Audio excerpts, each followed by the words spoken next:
اللہ نے اس ولایت کو پہنچایا ہے، نبی نے نہیں۔ بات پہنچ رہی ہے؟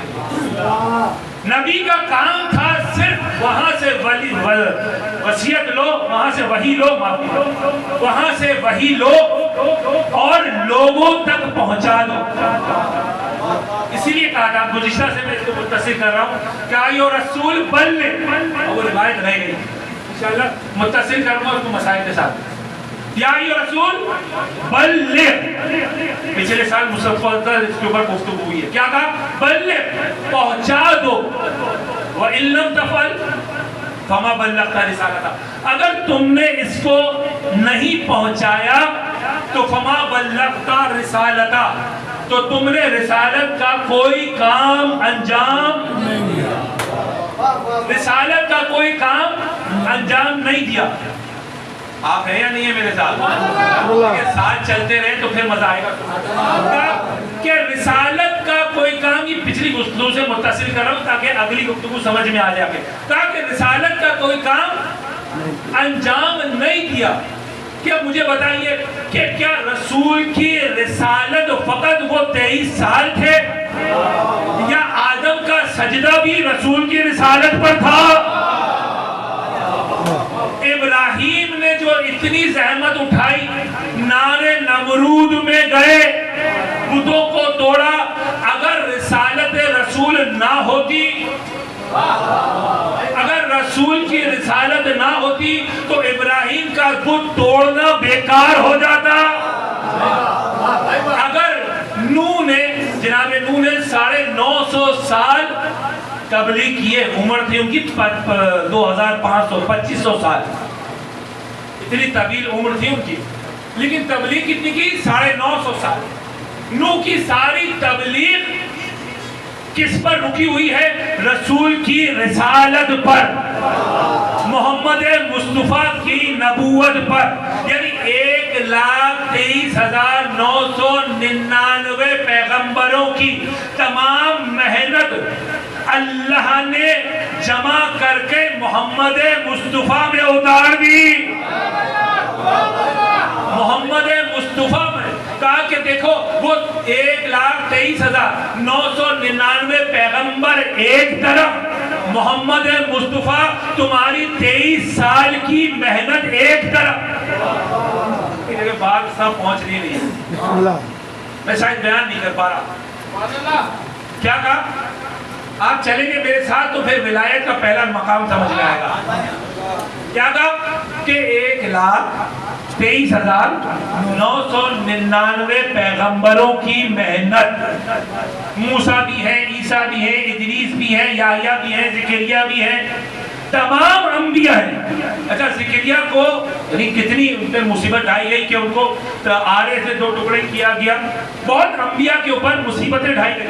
کہا کہ نہیں، وہ تمام کی تمام مشکلات، وہ تمام کی تمام پریشانیاں، وہ تمام کی تمام زحمتیں۔ اچھا میں یہاں پہ سوال کروں، انبیاء ہے نا 1,23,999، کیا پیغام لے کر آئے؟ کہا لا الہ۔ ہاں جو بھی کہوں گا بھائی ناراض نہیں ہوئیے گا کہ بات اگر کوئی ہماری عقلوں سے اوپر چلی جائے نا، کیونکہ آل محمد کا مقام ہی یہی ہے کہ آل محمد کا مقام شروع ہی وہاں سے ہوتا ہے جہاں ہماری عقلیں آگے رک جاتی ہیں۔ تو اس لیے جہاں پر بھی فضائل آل محمد، معارف آل محمد بیان ہونا، اسے اپنی عقلوں سے نہ سنیں، ان کی محبت میں رہ کر سنیں۔ کیونکہ جب جہاں جس نے بھی ان کے مقام کو اپنی عقلوں سے سمجھنے کی کوشش کی، بات پہنچنے نہیں، جس نے بھی اپنے جیسا، اپنے دوسری طرح کو بیان کرو، جس نے بھی ان کو اپنا جیسا سمجھ کر ان کے مقام کو درک کرنے کی کوشش کی، سوائے گمراہ ہونے کے کچھ اور نہیں ہوا۔ اسی لیے رسول نے کہا کہ دیکھو جیسے میں دے رہا ہوں ویسے لو، اپنی عقلوں سے نہ سوچو۔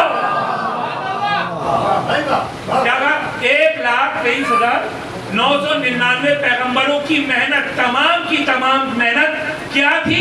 لا الہ الا اللہ، یعنی اللہ کی وحدانیت کا پیغام دے رہے ہیں 1,23,999 پیغمبر۔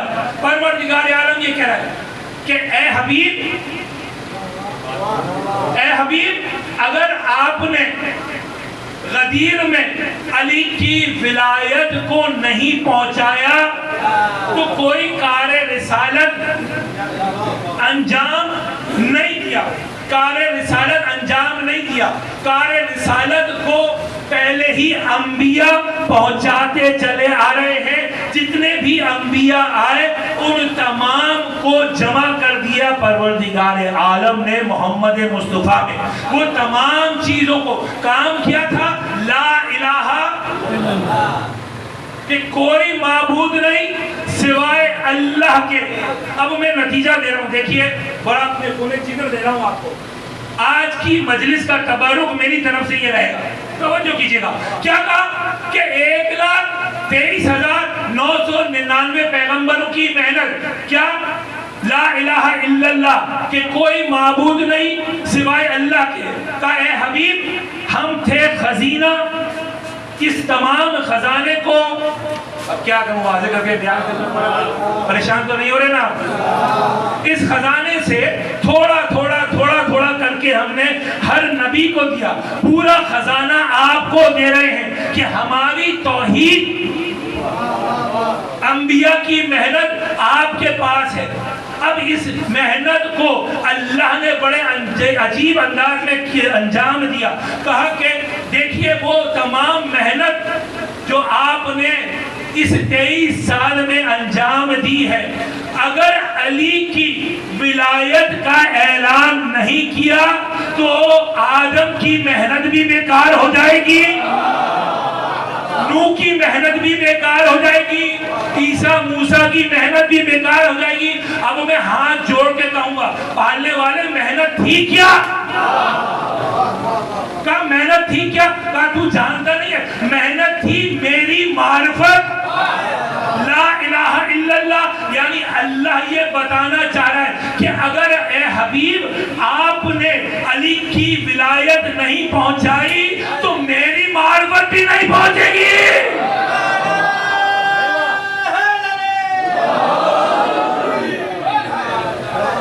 سلوات پڑھنا محمد والے محمد۔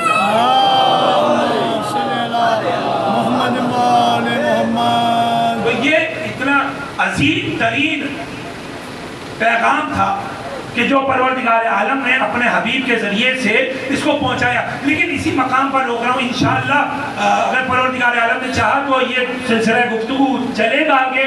اور پھر اچھا آج توحیدی گفتگو ہے، اس لیے اس کو بیان کر دوں کہ میری کوشش یہ رہے گی کہ ہمارے جو اہل سنت برادران تشریف لاتے ہیں، ہماری مائیں بہنیں آتی ہیں، تو ایسے گفتگو کریں کہ جو دلیلوں کے ساتھ ہو، کہ کل کو اگر کوئی سوال، اچھا دیکھیں میں نے پہلے بھی بیان کیا تھا، پھر اس کو بیان کروں کہ ہمارا دین نہیں، ہمارے پاس جو ولایت علی کا نور ہے وہ ایسے نہیں ہے کہ جی یہ کہیں جائے کہ ہمارے دادا حضور شیعہ تھے،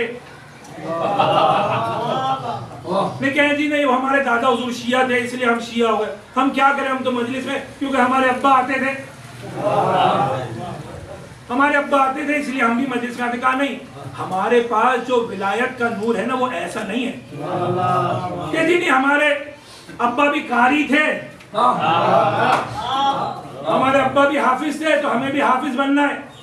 کہا نہیں جی ہمارے مدرسوں میں ہم اس ایسے ہی نہیں جاتے کہ ابا چھوڑ آئے تو چلے گئے، کہا نہیں ہم جو مکتب آل محمد میں آتے ہیں وہ ان کی معرفت لے کر آتے ہیں۔ تو انشاءاللہ میری کوشش رہے گی کہ ان ایام میں جو گفتگو ہو ان دلائل کے ساتھ کہ جو مختلف کتابوں میں علماء نے بیان کیے، چاہے وہ مکتب تشیع سے ہو یا مکتب اہل سنت سے، اس کو بیان کروں تاکہ کل کو جب آپ کسی مقام پر کھڑے ہو، میں نے کسی مقام پہ اس کو بیان کیا تھا کہ ایک دور ایسا تھا کہ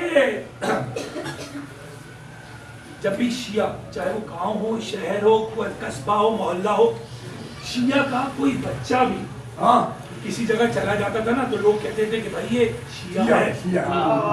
بھائی آپ تو خیرپور میں رہتے ہیں نا، یہ تو بہت پرانا علاقہ ہے اور آپ لوگوں تو مجھ سے بہتر جانتے ہیں.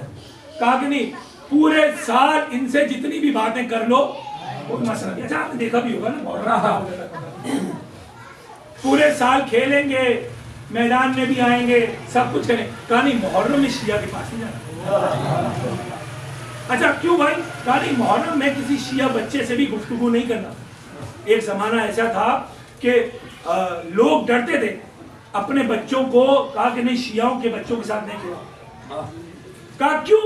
کہا کہ نہیں، یہ عجیب بچے ہیں، اگر یہ میدان میں بھی کھیل رہے ہوتے ہیں تو وہاں پر بھی علی علی کی صدا.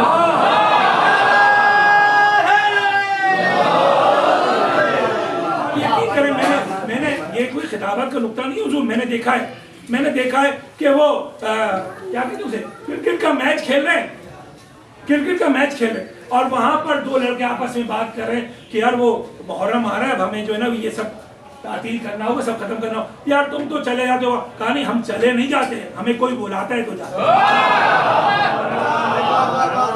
اچھا میں دور سے نا ان کی یہ گفتگو میں سن رہا ہوں کہ یہ بچے آپس میں یار کون بلاتا ہے. کہا نہیں، تم جانتے نہیں، ہمارے یہاں مجلس میں ہمارے یہاں خود نہیں جاتے، ہم اپنے یہاں مجلسوں میں خود نہیں جاتے. وہ امام حسین کی اماں ہے. اب وہ کرکٹ کا میدان ہے، یہ علی کا چاہنے والا اس میدان میں ولایت امیر المومنین کو پہنچانا. عجیب مقام ہے، عجیب. تو میری بھی کوشش یہی رہے گی کہ ان روایات کو، آیات کو آپ کے سامنے بیان کروں کہ جس کے ذریعے سے پروردگار عالم نے ولایت امیر المومنین کو ہم تک پہنچایا. لیکن آج اسی مقام پہ روک رہا ہوں کہ اگر دین میں ولایت کا اعلان نہیں ہوتا تو آج ہم بھی اپنے بغلوں میں، بھائی تاریخ ہے یہ، میں خود نہیں بیان کر رہا، نماز پڑھتے اللہ کی، ارادہ کرتے بتوں کا.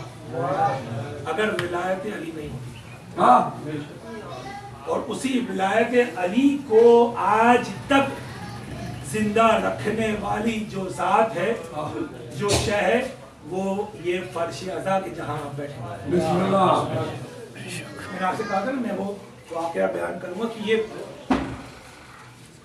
بس آج کا میں نے تبرک دے دیا کہ جو کچھ ہے، یقین مانیے جو کچھ ہے وہ سب ولایت علی ہے. ہر چیز، دنیا کی ہر نعمت صدقہ ہے ولایت علی. اور جو اس عظیم نعمت کی حفاظت کرے اسے عزاداری سید الشہداء کہتے ہیں. تو سوچئے کہ پروردگار عالم نے اس عزاداری کا کیا مقام رکھا ہوا. میں ایک روایت پڑھا تھا، واقعہ ایک تھا کہ ہندوستان میں، ہمارے شاید بزرگ اس کو بہتر جانتے ہوں، کہ ایک ہندو لڑکی خاتون، اس کا انتقال ہوا. لے کے گئے اس کو جہاں وہ اس کو جلاتے ہیں، شمشان گھاٹ لے کر گئے اس کو اور اس کو جلانے کی کوشش کی. اس میں لکھا یہ کہ جب اس کو جلانے کی کوشش کی تو پورا جسم اس کا جل گیا، لیکن ایک مقام نہیں جلا. انہوں نے اور لکڑیاں جمع کی کہ بھائی یہ تو ایسے کیسے ہوگا، ہمارا تو وہ پورا ہی نہیں ہوگا جو بھی سلسلہ. کہا کہ اس واقعے میں ملتا ہے کہ اتنی لکڑیاں جمع کی تھی کہ 40 گز تک کوئی پرندہ اگر اس کے اوپر سے گزرتا تو وہ جل جائے. لیکن عجیب حال تھا، ہندو لڑکی ہے لیکن اس کا سینہ جلتا نہیں. پریشان ہو گئے وہ سارے ہندو جتنے بھی ان کے تھے، وہ مذہبی جتنے بھی ان کی پنڈت وغیرہ تھے. کیا بھائی یہ تو ہمارے یہاں نحوست ہو گئی، اب یہ تو اس کی روح بھٹکتی رہے گی، واہ واہ واہ واہ واہ. کہا بھائی اس نے کوئی غلط کام کیا ہے، اس نے کوئی ایسا کام کیا ہے کہ جس کی وجہ سے وہ مہاتما جو ہے وہ اس کی یہ قربانی کو، یہ اس کے جسم کو قبول نہیں کرے. کہا اس کے گھر والوں سے پوچھو. کہا یہ گھر والوں کے پاس گئے, اس کی بہن کو بلایا, کہا کہ تیرے ساتھ بہت زیادہ رہتی تھی, بتا کہ کیا وجہ ہے, آخر کون سا اس نے کام کیا. کہا کہ نہیں یہ تو بہت پاک و پاکیزہ تھی, کوئی الٹے سیدھے کاموں میں نہیں تھی, لیکن مجھے صرف ایک کام یاد ہے اس کا. واہ واہ واہ واہ. کہا کیا, بتا دے بھائی کیا کام ہے. کہا کہ ہم جہاں رہتے ہیں ہمارے پڑوس میں مسلمان رہتے ہیں, اور مسلمانوں میں بھی وہ کہ جو ہر مقام, اچھا اس میں لکھا ہوا ہے کہ جو ہر کچھ دنوں کے بعد علی علی علی علی علی علی کرتے ہیں. کہا کہ اچھا پھر کیا ہوا. کہتی ہے وہ کہ ایک مرتبہ ایسا ہوا کہ ان کے گھر میں کچھ لوگ جمع ہوئے, اور جمع ہونے کے بعد ان میں سے ایک شخص تھا کہ جو تھوڑا سا اوپر جا کے کرسی پہ بیٹھا اور کچھ باتیں کر رہا تھا, اور باتیں کر رہا تھا, کرتے کرتے کرتے وہ اتنی باتیں کی کہ وہ رونے لگ گئے. کہا ہم دونوں بہنوں سے بھی برداشت نہیں ہوا اور ہم بھی رونے لگے. کہا تھوڑی, اب وہ بہن بتا رہی تھی, کہہ رہی کہ تھوڑی دیر کے بعد ہم نے دیکھا کہ وہ روتے روتے پھر انہوں نے اپنے سینے پہ ہاتھ مارنا شروع کیا.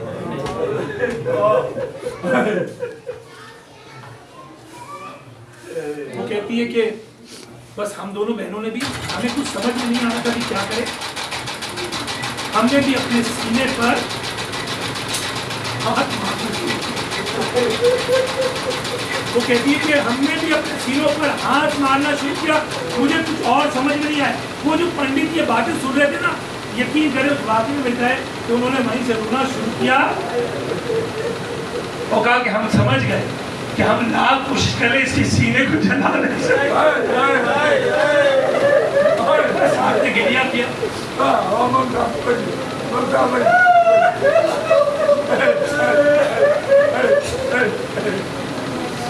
اچھا پچھلے سال بھی مجھے بہت سے ہمارے برادران نے کہا کہ مولانا آپ مسائل نہیں پڑھتے. یقین کریں میں ایک صحیح ذات ہوں,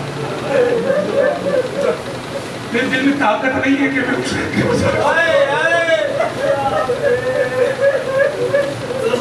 برداشت میں نہیں کر سکتا. آپ نے مجالس میں جائیں گے, آپ سنیں گے, دیکھیں گے, جتنے بھی ذاکرین, جتنے بھی علماء آئیں گے, جو روایات پڑھیں گے, اس میں کیا پڑھیں گے وہ کہ بھائی جس نے بھی آنسو بہایا اس میں جنت واجب ہے. امام رضا کی روایت یہ ہے کہ اگر مکھی کے پر کے برابر بھی کسی کے ہاتھ سے آنسو آ گئے تو اس پر اللہ جنت واجب کر دے گا, اس کے سارے گناہ معاف کر دے گا. اکثر روایت میں پڑھیں گے کیا آنسو بہانے کی فضیلت, آنسو بہانے کی فضیلت, آنسو بہانے کی فضیلت. آخر کیوں آل محمد نے آنسو بہانے کو اتنا اہم قرار دیا؟ جانتے 11 محرم سے جو سب سے بڑی مصیبت تھی نا, زینب و کلثوم و سکینہ, وہ مدینے پہنچنے تک صرف یہ تھی کہ بیویوں کو رونے نہیں دیا.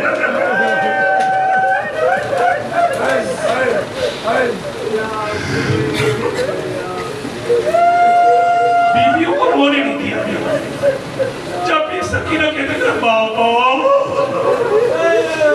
شمر ایک دھماچہ لگا تھا سکینہ کو کہ سکینہ بابا پر رونا نہیں ہے.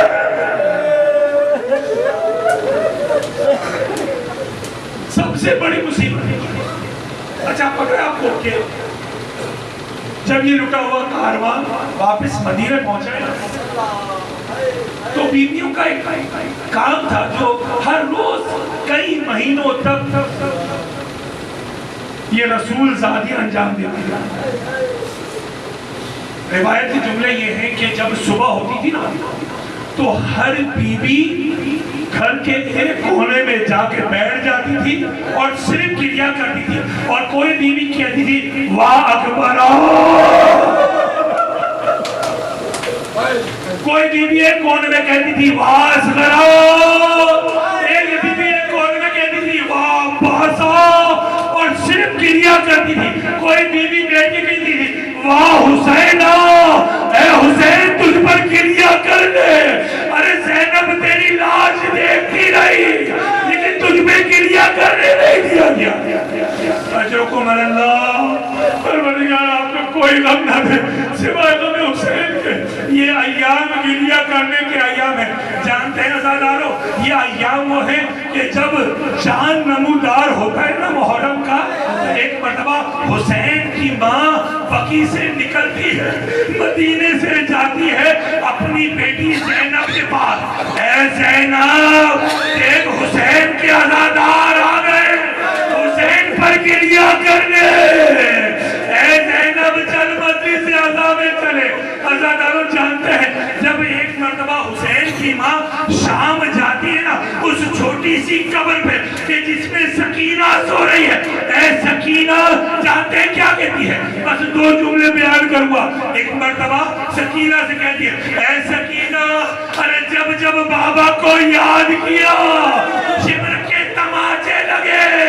اے سکینہ فرش اعلیٰ بچ گیا, یہاں کوئی تماچے نہیں لگائے گا, اپنے بابا پر گریہ کرے. جزاک اللہ, آپ کی صدائیں بلند ہوئی. سیدہ آپ کا پرزہ قبول کرے. لیکن ایک جملے اب مسائل بیان کیے ہیں, عجیب مسائل ہیں. آج پہلی محرم ہے, 28 رجب کو حسین اپنی بہنوں کو لے کر مدینے سے چلے گئے. بس چند جملے مدینے سے روانگی کے سن لیں, بس چند جملے. کیونکہ جب محرم آتا ہے نا یقین مانیے حسین کی ماں ہر مجلس میں جاتی ہے. اور میرا دل کہتا ہے کہ ہر مجلس میں جا کر ایسا نہ ہو کہ سیدہ وہاں سے اٹھ جائے اور اس کا دل مطمئن نہ ہو. اس لیے اس طریقے سے پرزہ دے جس طریقے سے ایک بوڑھی ماں پرزہ لیتی ہے. حسین نے بس مختصر بیان کروں. ایک مرتبہ مدینے سے چلنے کی ارادہ کیا اور ارادہ کرنے کے بعد مقاصد میں جملے ملتے مالک سجن سے پڑھ رہا ہوں میں کہ مسند لگی. حسین آ کے بیٹھے اور اماریاں آئیں. اماریاں جب آ گئی نا تو جب کنیز صدا دیتی تھی کہ شہزادی ام رباب آ رہی ہے, شہزادی ام کلثوم آ رہی ہے, شہزادی ام لیلا آ رہی ہے, تو حسین ایک کام کرتے کہ ہر شہزادے کو بلاتے تھے کہ جب ام لیلا آئی کہا اکبر آگے بڑھو اپنی ماں کو سوار کرو. اکبر آگے بڑھے, زانو بنایا, ہاں سے ماں کو پکڑا اور سوار کیا. ام کلثوم آئی کہا عباس بہن کلثوم کو سوار کرو. لیکن ایک جملہ مکاتب میں ملتا ہے جب زینب آئی ہے نا ایک مرتبہ کنیز نے کہا شہزادی زینب آ رہی ہے, ایک مرتبہ حسین کہتے ہیں عباس علی اکبر آنا محمد آگے بڑھو, علی کی بیٹی آ رہی ہے اس کو سوار کرو. ایک مرتبہ جب زینب محمد کے پاس پہنچی ہے نہیں بھائیہ آج اکبر سے سوار نہیں بھائیہ آج اکبر سے سوار نہیں ہوگی, زینب عباس سوار کریں گے. نہیں بھائیہ مجھے معاف کرنا آج عباس سے بھی سوار نہیں ہوگی. تو نہیں کیا زیادہ رہو. ایک مرتبہ حسین خود آگے بڑھے, اچھا بہن زینب میں سوار کر رہا تھا کہ ہاتھ جوڑ کے کہتی ہے کہ نہیں بھائیہ مجھے معاف, آج میں آپ سے بھی سوار نہیں ہوگی. پھر کہتے ہیں مولا حسین اچھا زینب بتا کس سے سوار کرو. زینب کہتی اے بھائیہ ارے اس کو بلا جو 11 محرم کو زینب کو سوار کرائے گا.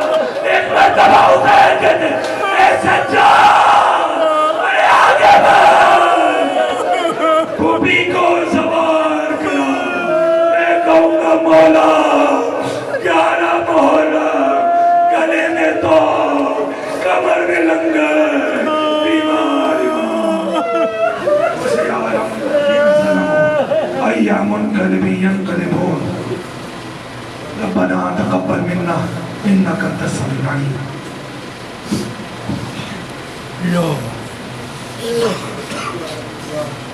محمد وعلي محمد بلند صلى الله اللهم صل على محمد